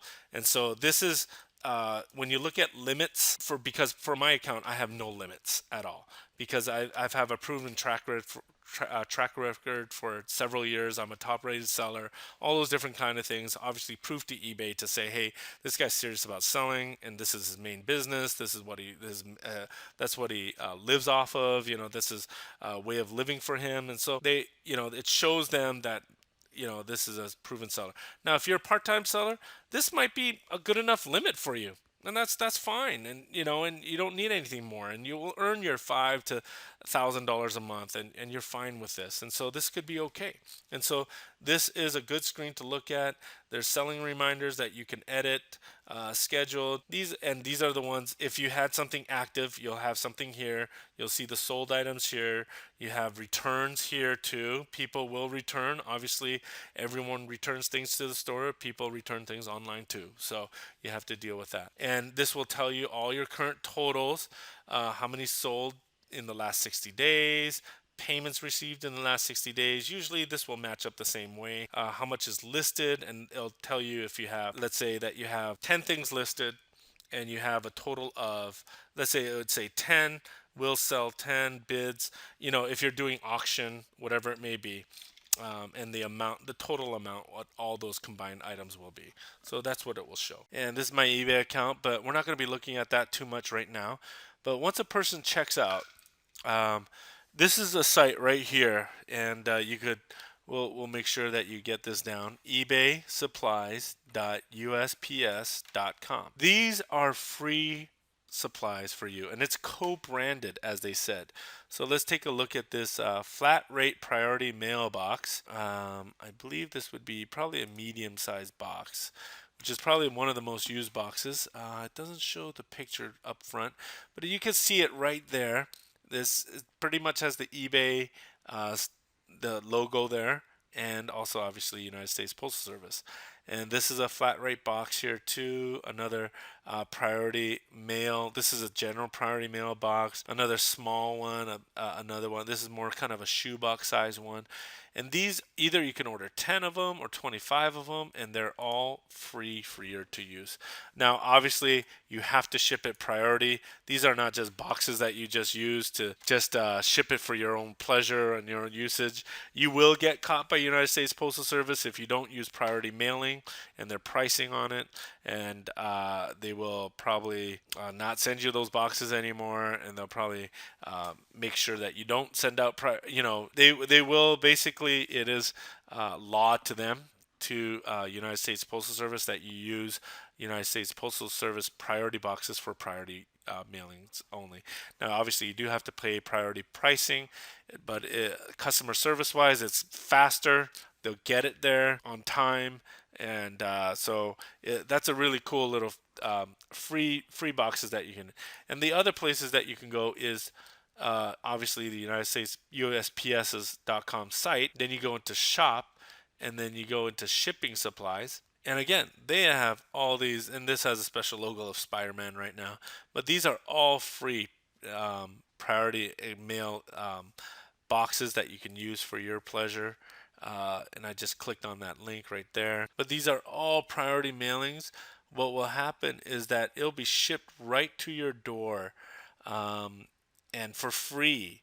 And so all this mailing could come to you, and they could be used for your pleasure. I use this padded one all the time. And basically, for this padded, you can fill anything up to it, and there's really no weight limit, but yet obviously you got to be careful. You can only fit so much in an envelope too, but that is free for you, and you could order up to pack of 15, and it will be mailed right to your door for free. And basically on eBay, with the discount they offer because they have a good partnership, this only will cost you $5.35 right now to ship out with that mailing. So let's say that you have socks, belts, cell phone cases, or whatever you can fit into this mailing, and you package it right, and then you put it in prior mail. It will only cost you $5.35 to mail out. So that's a pretty good deal right there. So that's a pretty cool mailing. That's a good tip that you. But these are all things that you can use, and they all have it on the partnership with eBay too. And the other website I wanted to show was uline.com. And what they do, they have tons of products. They have labels. It's just endless here. They have locations Chicago, Atlanta, Dallas, Los Angeles, Minneapolis, New York, and Seattle. Use a lot is the different kinds of envelopes, that envelope mailers that they have here. There's the padded ones, the different ones that you can buy, and you can buy from different quantities. I like using the not the Uline branded ones, and they obviously have big quantities, 250, and they're pretty reasonably priced. Again, this is up to you how you want to. What are you selling? What can fit into here? They obviously has different boxes. You just have to look through their catalog, and these guys are really good about shipping. I don't get endorsements from them at all. This is a really cool company. So this is the shipping, and we have the bubble wraps. These are the things. These are fillers that you need to put in. So if you're obviously putting it in a box like this, you need and let's say it's a lamp that you're selling, and you put it in a box like this, you definitely need probably some bubble wrap or peanuts, or even I own one of these paper cutters and a dispenser. It has a paper cutter, and what that is, you get that right on top of your paper, the cutter itself, and then this is butcher paper type of material, and you could use that for a filler. Or again, there's so many different kinds. There's bubble stands. There's just so much supplies that you need to do that. They also even have tape guns that is pretty cool to uh, all these different kinds of tape guns that you can do to tape your boxes up. Name it, they got it here. And so just look through them. Look at your needs. It obviously your needs will change whether you're packing something that's 50 pounds to maybe 2 ounces. So that's what you're gonna have to judge on, and this is a great site to figure out. Sometimes the quantity is a little too much. It might be better to just go to Costco or Sam's Club or even a Walmart to fulfill some of your smaller needs. Or if you don't have that much quantity going out every day, if you have a lot of quantity going out every month or every week, this is probably some place to look at. But if it is envelopes, little things that you can fit into little envelopes, and you want to buy a lot just to store up, this is probably the best place to use it. Here's my active page of all the listings that I have right now, and all I'm going to do, I have the Selling Managing Pro because of the eBay store that I own and pay for. But you will definitely have an awaiting shipment tab that you can click on, and these are the ones that have sold and are waiting shipment. And so all I do at this point, if I'm selling this little battery right here, press print shipping label, and it'll take me to, and it obviously the carrier is United States Postal Service. That's my preferred way to check out, and it's already, because I've already listed it in my listing to have it first class package, because I already know how much it weighs right now, and what kind of envelope that it's going to go in. And so I already know that, and this is someone that lives in North Carolina, and it's shipped to this person and shipped from me right here. And basically, I already know this is going to be about 2 ounces. It is 2 ounces. I've already weighed it out. These are things that I sell on a regular basis, and it's because of eBay discount. It offers a 17% discount. It takes that off. The USPS tracking, which is critical. If you don't, you could obviously not this eBay United States Postal Service checkout if you don't want to. You could use it on your own. You could go to United States Postal Service Direct and get a tracking number yourself, or if you prefer to use UPS or FedEx or what other shipping company, you can do that and then add a tracking number. And I can show you that later where to add the tracking number. But to me, this is the best and easiest way to track it. It gives you actually assurance that eBay and United States Postal Service, that it gives you assurance from eBay and PayPal that you have shipped and tracked a product that will be delivered to a person's house. If it's tracked, where fraud can happen from a buyer is when someone who bought something from you, they're at their house, and it's delivered. It shows delivered on tracking, but they said, "Oh, I didn't receive the item." They're basically probably lying about it, or something went wrong, or whatever it may be. But it's been delivered. You fulfilled your end of the bargain, and let's say they're asking for a refund, but eBay will side with you because it's been delivered, because you've uploaded a tracking number there. So that's critical to have, is a tracking number. And so this is how you check out. It's pretty easy, and then it'll go right to a label. Once you purchase the posters, I don't want to purchase it right now, but once you post it, it'll come to like a PDF screen, and then you just print your PDF, and it'll come out your printer. And that's as simple as that.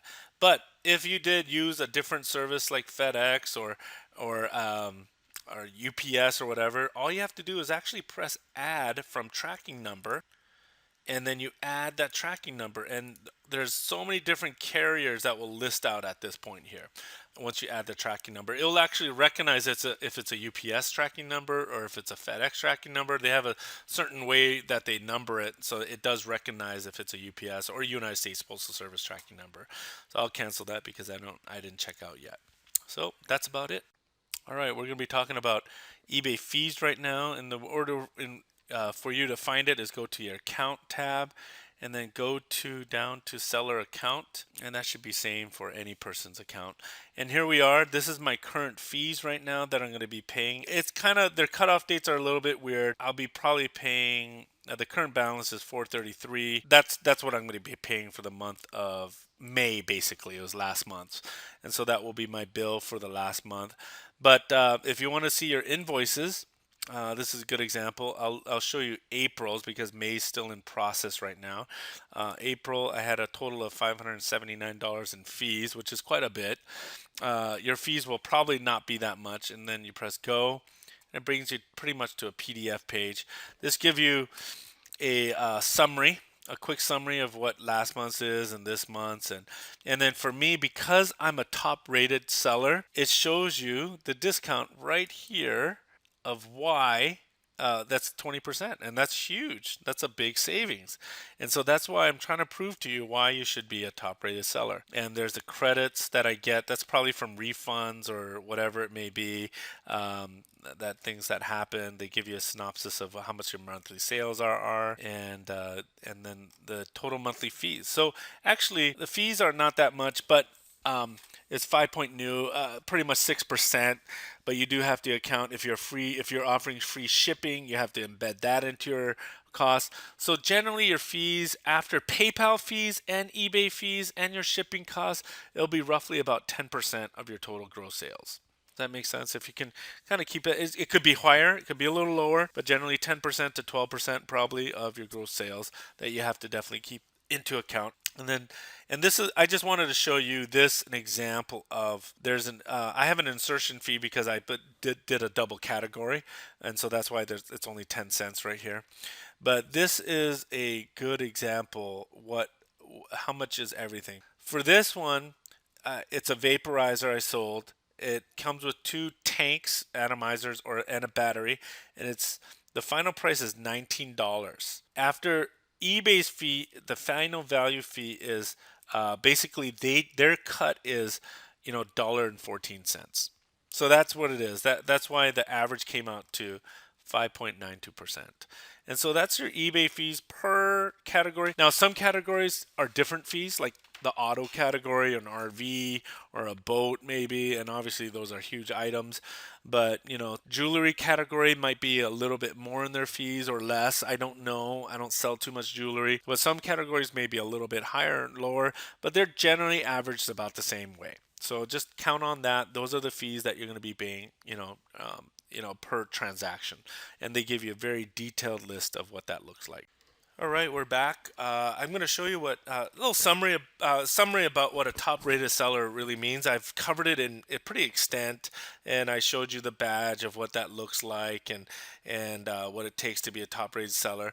But in many ways, I definitely want to show you even more in detail what that means. So I'm going to go back to my home page here. Basically, where you could look at, and it's going to be on your page too, is you definitely want to go to your seller dashboard. This is where you'll see your current ratings, your sales, and everything like that. And this is going to be the new seller performance standards as of August 20th, which is really critical to know. I'm actually kind of below that right now. But the good thing that I've talked to eBay about already was that they're going to count your last 3 months, not your whole 12 months. This is counting 12 months. And as of 12 months, or actually it's the month March to May 31st, that but this is really the 12 months that they've been looking at, so this is not an accurate amount, but they're going to look at your last 3 performance months. So it will start from, basically, if it's August 20th, it will be July, then June and May. So it's from May, June, and July. Or actually, yeah, May, June, and July. They're going to really look at it. And they're going to be looking at items, low detailed seller ratings.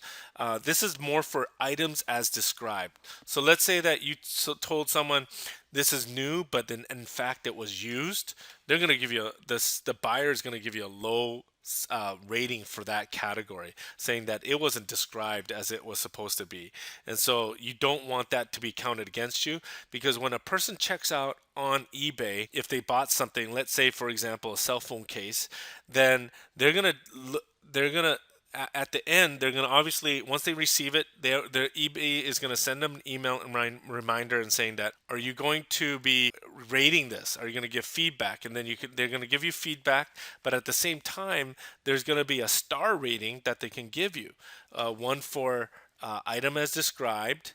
There's one for shipping time, shipping cost, all those different things, and those are all there. The shipping and delivery, canceled transactions is a big one now. New performance standard ratings, and so these are the tracking uploaded within the handling time and validated by the carrier.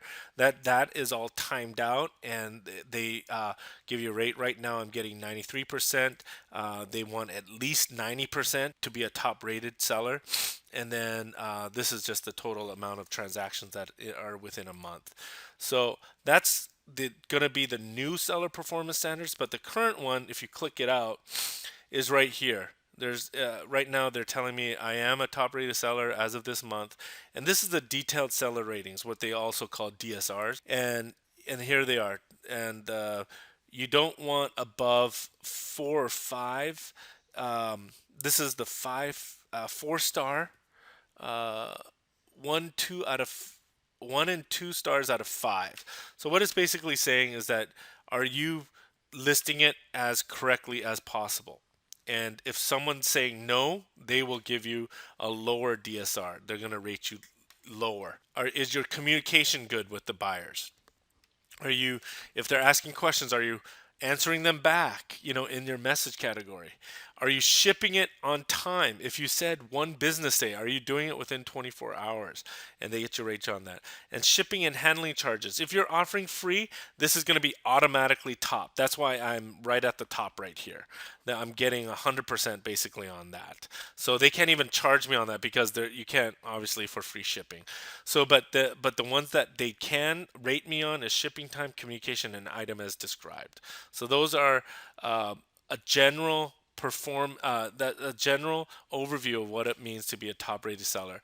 So the key is, what I would summarize is that always offer free shipping when you can, just embedded in your price. The other thing would be as number one would be, describe your item as best as possible. The rule of thumb is, over describe your item, then under describe your item. Over describe your item, then under describe your item. That would be the key thing. And always communicate well, and then always offer a 14-day minimum return policy. Just want to give you a real quick review on PayPal. In a sign up sense, if you wanted to sign up, obviously you click sign up right here. You create, it's PayPal's free. There's a business account, and you'd only choose to do business account obviously if you have a business license.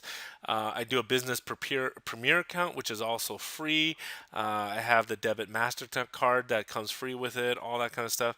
But you could do the general one that everyone could sign up for to have a PayPal account. You definitely need a verified checking account, a verified savings account if you want to put that in.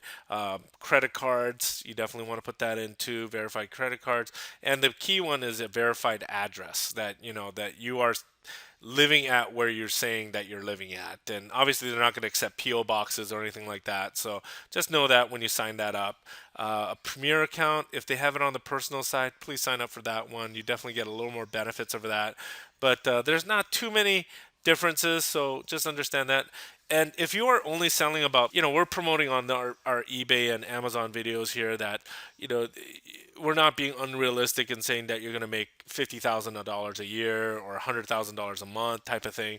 We're just saying, do you want to earn like $500 to $700 a month per month, extra for just working maybe 9 to 10 hours a week and just a little extra income. But yet you're asking maybe the tax question: am I going to get a 1099? Do I have to pay taxes?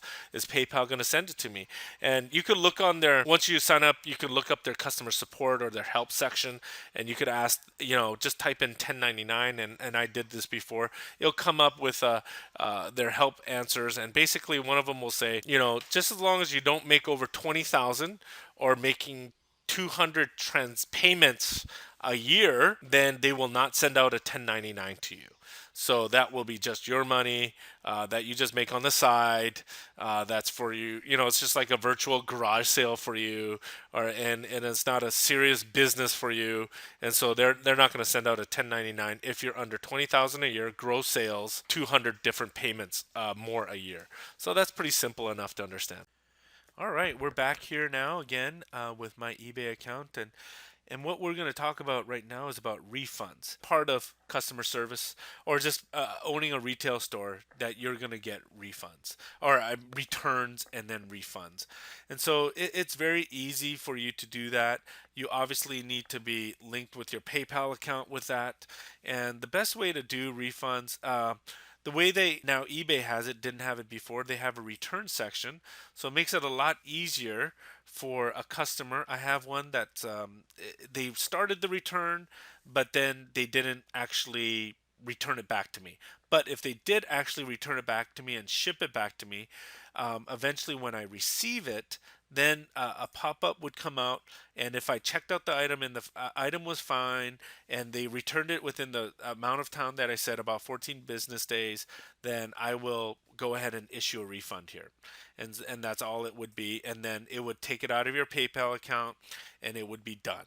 And so eBay has made it actually pretty easy for you to do a return process. And for me, the way that you want to become a top rated seller, and as I showed you from before, if you want to become a top rated seller, that's right here. You need to provide good customer service, and you need to be reasonable with your refunds and your returns. And eBay is definitely looking for that, and they want to see that you've done a good job with returns and refunds. And so my rule of thumb for myself, and if you want to be a top rated seller, is that, if something went wrong with the product, and the customer says, hey, the battery's not working that you sent me with, or it doesn't fit right or anything, I just let them return it and then give them a full refund. That's how I operate, and that's how I've gotten to be top rated sellers. And I've talked to other eBay sellers, and that's how they do it also. And so the way that other ways to do it is that if someone doesn't want it, they message me. Let's say that we found out that in our messages that, let's say that he, I'm not going to click on these ones, but he said, hey, I want to return the items. What I would do is then message him back and say, hey, um, send it back to my address, and I'll give him my address, and then he would send it back. And then once I receive it and it's in good condition, and possibly I could resell it at that point too, because he didn't do anything with it. And then so I will go ahead and issue the full refund through PayPal. It's really easy. All you have to do is go through the ID, and then, or go to the view sales record, and if you see on here, and I'll show you here, everything that has been paid and shipped here will all have, these are all the things that have been paid and shipped. They all have a sales record. And within the sales record, you'll see an email address. And if it's been done within, I believe, 60 days, you'll see an email address. And the best way to find it on PayPal, the transaction for this $20.14 is through the email address. And then you could do a find transaction and then through email address, and then you'll find it, and then you'll just issue it through PayPal, and then it would be a done deal. And then PayPal and eBay communicate together, and then it sends a message out for you that the buyer has received a refund, and then it's a done deal. We're gonna do a simple thing that everyone. If you want to sell on eBay, you're gonna have to register on eBay, and the easiest way to do it is, it's kind of hidden, but There's a sign in button and a register button right here. Just obviously hit register, and then you got to start, obviously put your name and email and create password. And I'm not going to do that right now, because I've already, have an eBay account. That's where you submit, and that's where you start off. And you're going to have to put obviously your address in there, and eventually you do have to put either your checking account information or your credit card information down, because they're going to take the fees off of your credit card information. They're not going to take it out of your PayPal. PayPal is going to be a separate. They're taking fees out of there. It's a very small fee compared to the eBay's. And I think I talked about this before, and I did talk about it.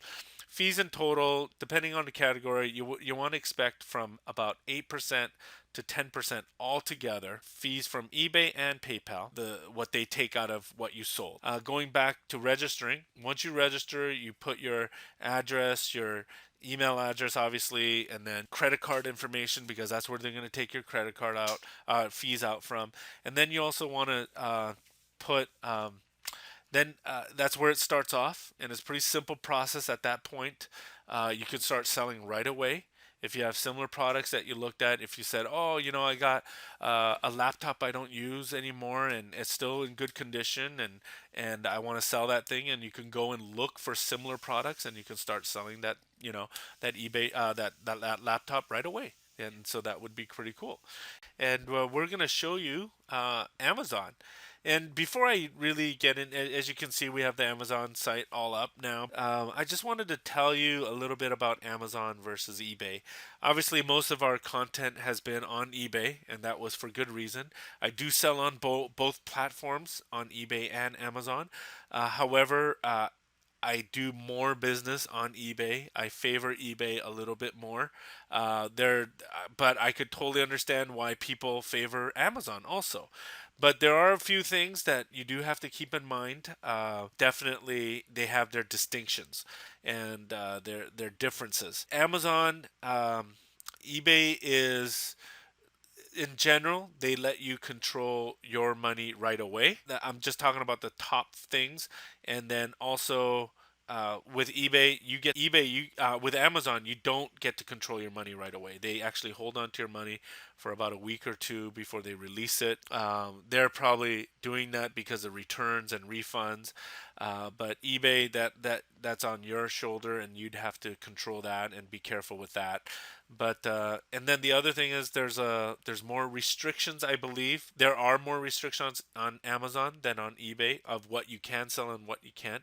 For example, you cannot sell, if you're a new seller, you cannot sell clothing items or name brand clothing items on Amazon at all.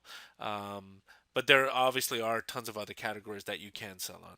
But to do this, let's do a simple thing. If you're a new customer, and if you want to sign in, and you want to create your own account, and obviously you want to start here, just like eBay. You put your name, your email address, and then it'll go on. Once you put your address in, they want you to put your checking account or credit card information in, because they're going to assume that maybe you're buying right now. But it's also, you have to do this as a seller too, so you have to create your own account, and you can do that. But let's go ahead and see if you're setting it up to sell something. It's very easy to actually sell something on eBay. My son just bought a yo-yo. I just bought him a yo-yo on Amazon, and so I'll just look for a yo-yo item. And let's say that I went to like a garage sale, or I went to a store that was liquidating these Dulkin Pulse yo-yos, and your competitor right now is Amazon. And here, what you do is you'll say, wow, I have this, and I bought it for $1 each, and I want to sell it on Amazon, and I have about 100 of them. And so this is where you actually this is the button that you press to sell on Amazon. But before you do, you want to do a little research, and you want to see your other competition. These are all the other people that are selling the exact same yo-yo for new on Amazon for this price.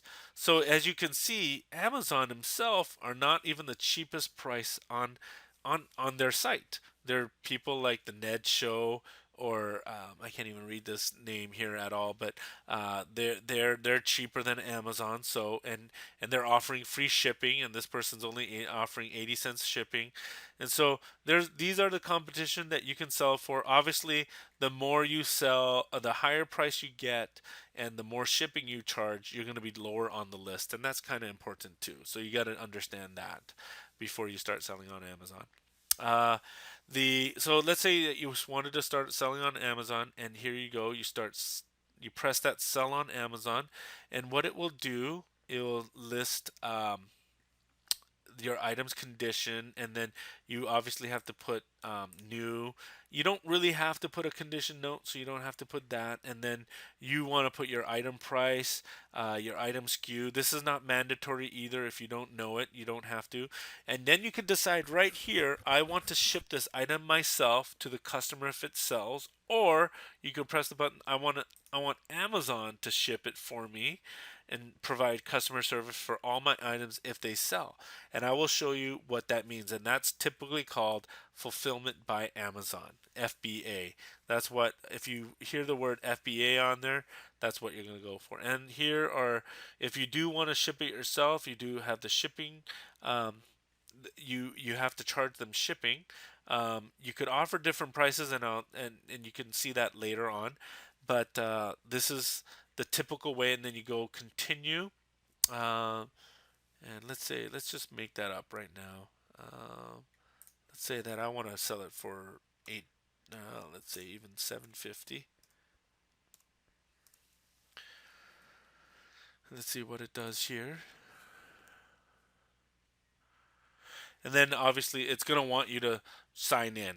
And so it's going to want you to create an account.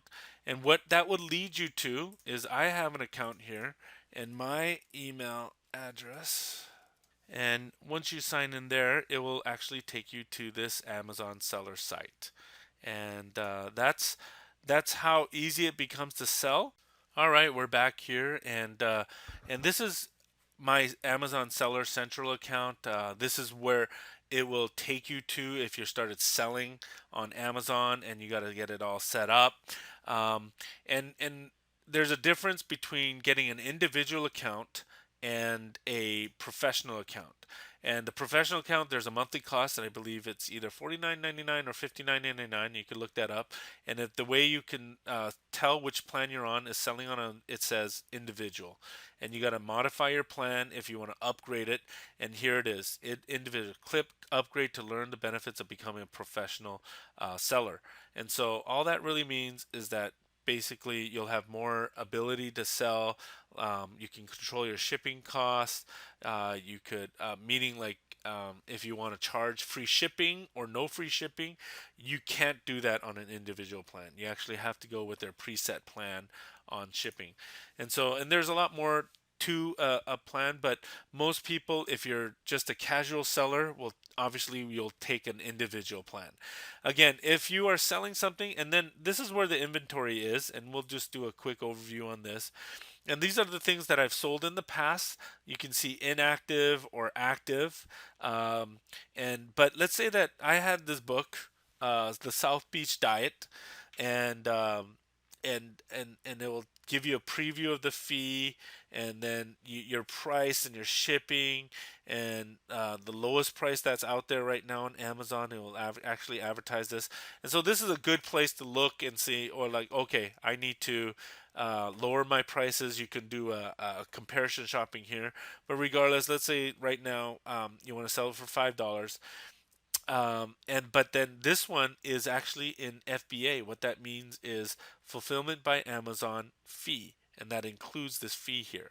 And so, how you do this is that what you can do is, let's say that you click an item, like for example that South Beach diet, and then you click that, and you go here, and then you can either change to fulfill by Amazon or to fulfill by merchant, which is me. Merchant is me, and so you can go there and you can change it around, or you can go and go to a an active item, which is an inactive item, and change it to relist it.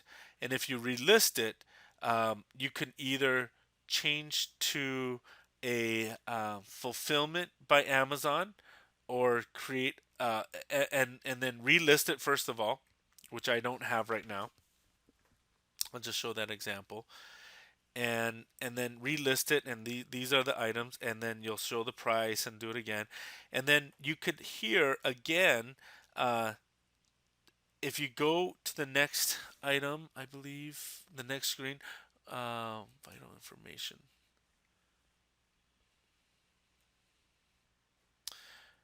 And then you could look at this is the offer, and then you save and finish it.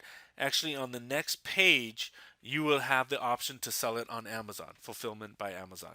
And it's definitely a process to go through. It's not an easy process to do, but what that means is that, let's say that you sourced a product and you bought it from DH Gate, or from you bought it from a used goods store, or wherever you fulfilled it from, and then you want to sell it on Amazon. You're allowed to do it. You checked out that it's a category that you're allowed to sell on, and then you can sell it right here on Amazon and then send it over to the FBA.